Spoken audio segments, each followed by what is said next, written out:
여러분 당황하지 마십시오. 진술을 확보하라예요. 이거 굉장히 중요한데요. 선생님은 내 편이 아니다. 그럼 네 애는 뭐 잘못한 거 없어? 아 그때 녹음할 걸. 아 그때 그렇게 얘기하지 말 걸.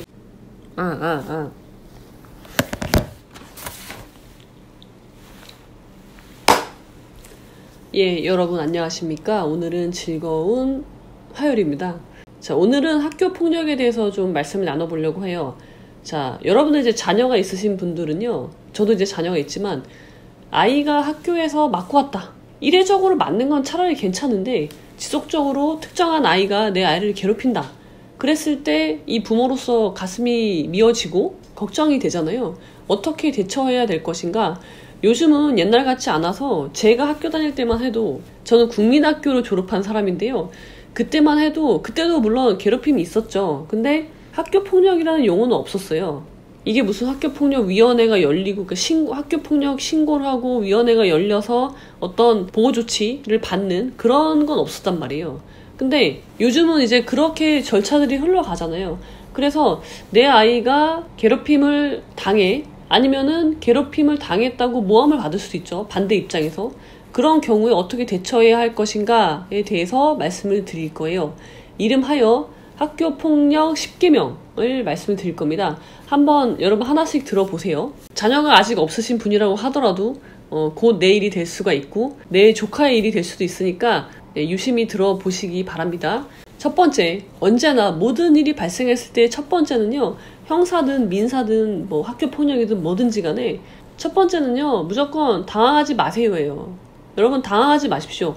내 아이도 학교폭력을 당할 수 있고요. 학교폭력의 가해자로 신고될 수 있어요. 내 아이에게만 발생하지 않는 일이 아니에요.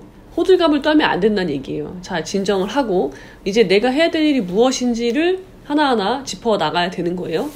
자, 두 번째, 진술을 확보하라예요. 자, 내 아이가 학교에서 맞고 왔대. 누가 날 괴롭혔다고 얘기를 해. 아이도 참다가 얘기하죠. 보통은 그날 있었던 일을, 특히 누구한테 괴롭힘을 당했다는 이야기는요, 쉽게 하지 못하거든요, 아이도. 그래서 아마 한 번, 두 번 있었던 일을 참았다가 얘기하는 거일 수 있어요. 그러니까 여러분들이 일단 아이의 진술을 확보해야 되는데, 그 진술을 그냥 들으면 안 되겠죠. 아이가 가장 기억력이 좋을 때가 언제예요? 지금이에요. 시간이 지나면 아이는 헷갈리고요.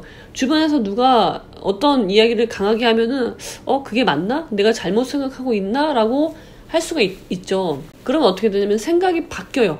생각이 바뀌면 어떻게 돼요? 사실이 바뀌는 거예요. 왜냐면 그 당시 사실에 대해서 가장 먼저 시작은 뭐예요? 내 아이, 피해자 혹은 가해자일 수도 있는데 내 아이의 진술에서 시작이 돼야 되는 거거든요. 그러니까 내 아이의 진술이 바뀌면 안 돼요. 신빙성이 떨어진단 말이에요, 벌써. 그래서 내 아이의 진술이 시간이 흘러감에 따라 바뀌지 않게 하기 위해서 지금 가장 기억이 신선하고 오염되지 않았을 때 진술을 확보해야 되는 거예요. 그럼 어떻게 해야 돼요? 물어봐야 되는 거예요. 그래서 아이를 앉혀놓고요. 그래, 시간을 가지고 자, 편한 분위기를 만들고 뭐 호들갑 떨지 말란 말이에요. 나는 당하지 않을 거니까 차분한 상태에서 아이에게 물어보세요. 그리고 어떻게 해야 돼요? 반드시 녹음을 하셔야 돼요. 왜? 그 아이한테 아이의 진술을 들은 내 기억도 시간이 지나면 변하고 오염이 되기 때문에 녹음을 하셔야 돼요. 무조건. 아이한테 녹음한다고 말할 필요 없죠. 그냥 녹음을 하세요. 그리고 아이한테 물어봐서 그날 있었던 일, 네가 당했던 일, 아니면 네가 했던 일을 물어보셔야 됩니다. 그 다음에 세 번째, 이거 굉장히 중요한데요. 행위는 구체적으로. 이 말이 무슨 말이냐면요. 자, 이렇게 물어보면 안 돼요, 여러분. 자, 누가 너 괴롭혔어. 그럼 누가 괴롭혔다 하겠죠? 그래? 걔가 너 어떻게 했어? 걔가 나 때렸어. 그래? 어디 때렸어? 거기까지 물어보면 그나마 다행인데, 그러면 이미 화가 나서 꼭지가 돌아서 우왕좌왕 막 하게 된단 말이에요. 그러면 안 되고요. 자, 일단 처음에 어떤 일이 있었고 마무리가 어떻게 됐는지까지 다 물어보셔야 돼요. 하나하나. 자, 행위가 구체적으로 나와야 된다는 건 뭐냐면요. 우리가 흔히 말하는 육하원칙이라고 하는데요. 그것을 떠올리시면 돼요. 자, 언제였어? 몇 월 며칠, 몇 시, 몇 교시 끝나고 정확하게 시간까지 나오면 제일 정확하고, 아이가 시간을 모르면 뭐 2교시, 뭐 3교시 중간에 뭐 그런 식으로라도 구체적으로 받아야 돼요. 자, 시간 나왔죠? 그 다음에 장소, 어디에서 학교에서 안 돼요. 다 학교잖아요. 그러니까 학교 말고 그래 학교에 어디냐, 교실, 몇 학년 몇 반 교실에서 교실 복도 뭐 그런 식으로 구체적으로 특정이 돼야 돼요. 운동장, 뭐 화장실. 화장실이면은 어디 화장실, 몇 층에 있는 어디 화장실에서까지 구체적으로 나와야 되고요. 그 다음에 행위가 나와야 되는데 어떻게 했어? 너는 뭘 하고 있었어? 여러분들이요, 그러니까 영화를 찍는다고 생각을 하고 그 장면을 묘사를 하실 수 있어야 돼요. 너는 뭐 하고 있었는데? 나는 집에 가려고 신발을 신고 있었어. 근데 걔가 내 옆에 와서 나한테 뭐라고 했어. 뭐라고 했어? 구체적으로. 그 말을 따옴표 쳐서 쓸 수 있을 정도로 아이한테 말을 들으셔야 돼요. 그러면서 걔가 갑자기 때렸어? 어디 때렸어? 걔가 내 배를 때렸어요. 그래? 뭘로 때렸어? 손으로 때렸어요. 자, 손이면 주먹도 있고 손바닥도 있죠. 뭘로 때렸어? 주먹으로 때렸어요. 몇 대 때렸어? 한 대, 두 대? 구체적으로 얘기를 물어보셔야 돼요. 아이가 먼저 얘기하지 않겠죠. 그러니까 여러분들이 물어보셔야 된다는 거예요. 그래, 그럼 너는 어떻게 반응했어? 너는 걔가 널 때리는데 너 가만히 있었어? 넌 어떻게 했니? 내가 걔한테 하지 말라고 얘기했어요. 하지 마! 라고 얘기했어요. 근데 걔가 계속 그렇게 했어요. 그렇게 했어? 뭘 했다는 거야? 걔가 이번에는 내 목을 잡았어요. 그런 식으로 구체적으로 동작 하나하나 끊어서 말을 들으셔야 되는 거예요. 이거는 여러분 매우 중요합니다. 자, 그리고 네 번째, 목격자를 확보해라요. 이게 학교에서 발생을 했다면요, 분명히 주변에 누군가가 있을 확률이 매우 높아요. 친구가 있건 아니면 선생님이 있건 누군가 있어요. 그래서 아이한테 물어봐요. 그러면 네가 그렇게 맞을 때, 걔가 널 그렇게 괴롭힐 때 다른 친구들은 뭐 하고 있었니? 옆에 누가 있었니? 를 물어보셔서 그 친구 목격자가 누구인지를 확보를 해 놓으셔야 돼요.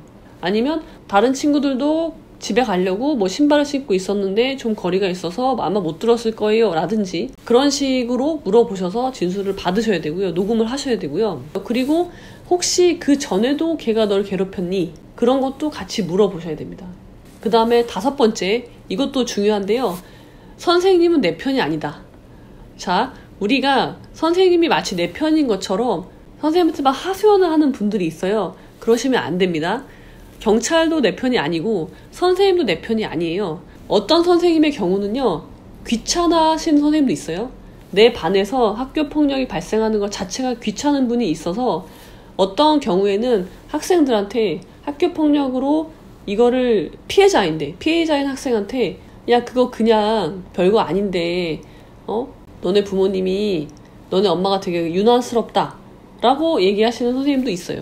그럼 그 말을 들은 학생은 어떨까요? 학생은 선생님한테 계속 수업을 듣고 나는 내가 학폭으로 신고한다고 해서 당장 분리조치 되는 게 아니잖아요. 시간이 걸린단 말이에요. 단 며칠이라도. 그러면 그 사이에 나는 친구들이랑 같이 있어야 되는데 그 시간이 너무 괴롭잖아요. 그러니까 이 현실을 그냥 피하고 싶은 거예요, 아이는. 그러니까 그게 또 괴로워지거든요. 그래서 선생님 내 편이 아니다. 그러니까 선생님하고 하는 말도 여러분 다 녹음을 하셔야 됩니다. 선생님도 말을 바꿀 수 있어요. 내가 갖고 있는 정보를 막 시시콜콜 다 얘기하지 말고 선생님이 객관적으로 본 것에 대해서 물어보세요. 그리고 실제로 있었던 일, 아이의 진술을 통해서 내가 들은 이야기만 전달하세요, 선생님한테. 괜히 또 우리가 겸양을 떤다고 이러는 분들이 있어요. 아, 우리 애도 잘못한 게 있겠죠. 그런 얘기는 하실 필요가 없어요. 아이가 하지 않은 얘기는 내가 예의상 하실 필요가 없다는 거예요.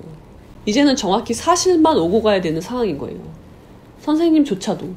그리고 여섯 번째, 가해자하고 피해자가 바뀌는 경우가 있어요. 여러분, 왜 그러냐면은 이게 증거가 누구한테 더 확실히 있느냐 때문에 가해자하고 피해자가 바뀌는 경우도 배제할 수가 없습니다. 그래서 여러분 굉장히 신중하게 접근을 하셔야 돼요.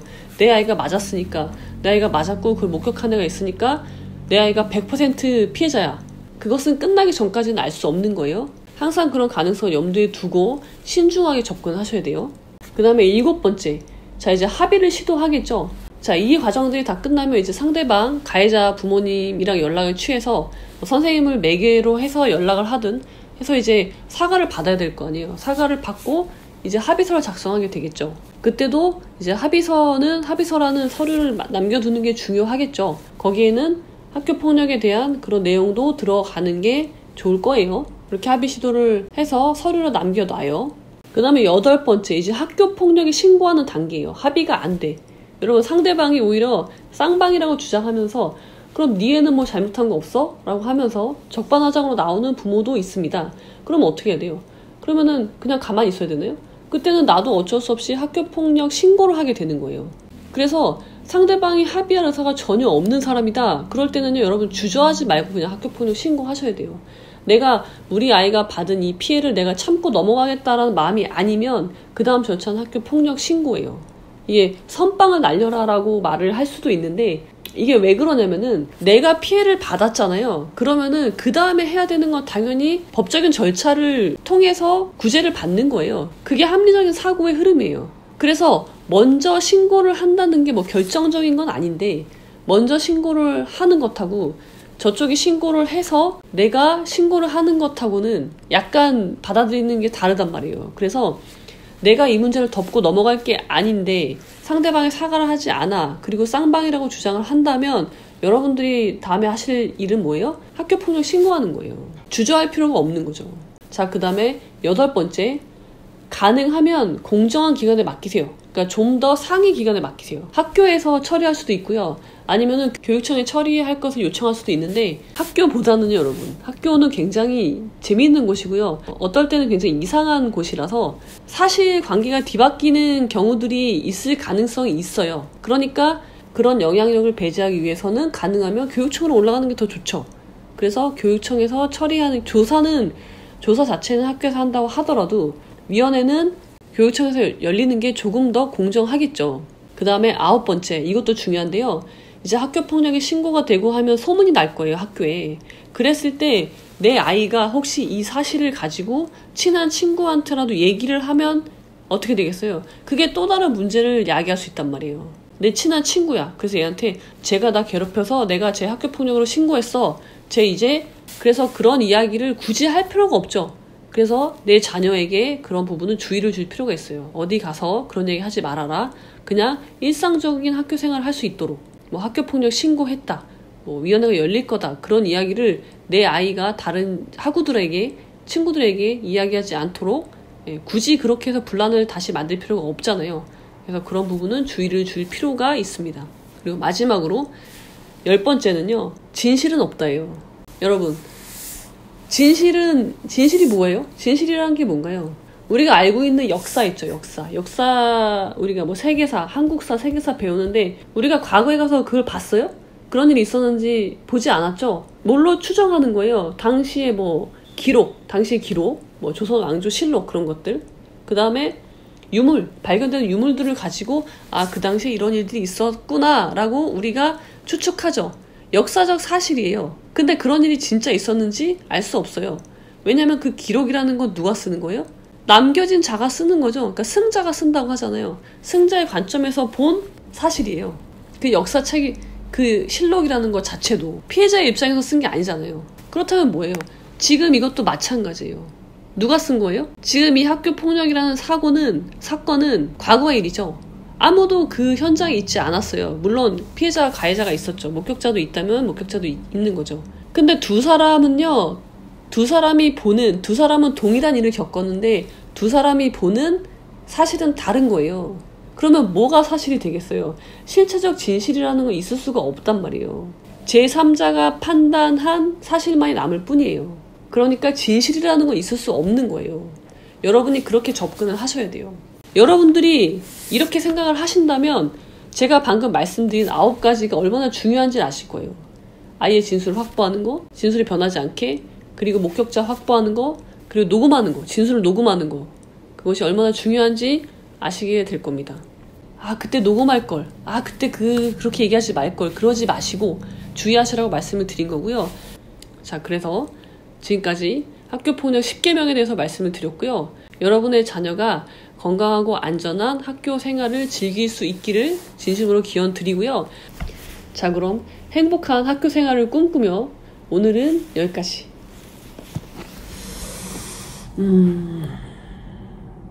녹음을 해야지.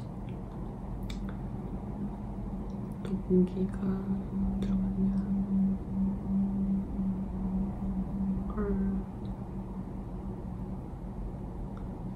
헐. 오씨. 녹음 기능이 없어졌네? 녹음기가 여기 있다. 계속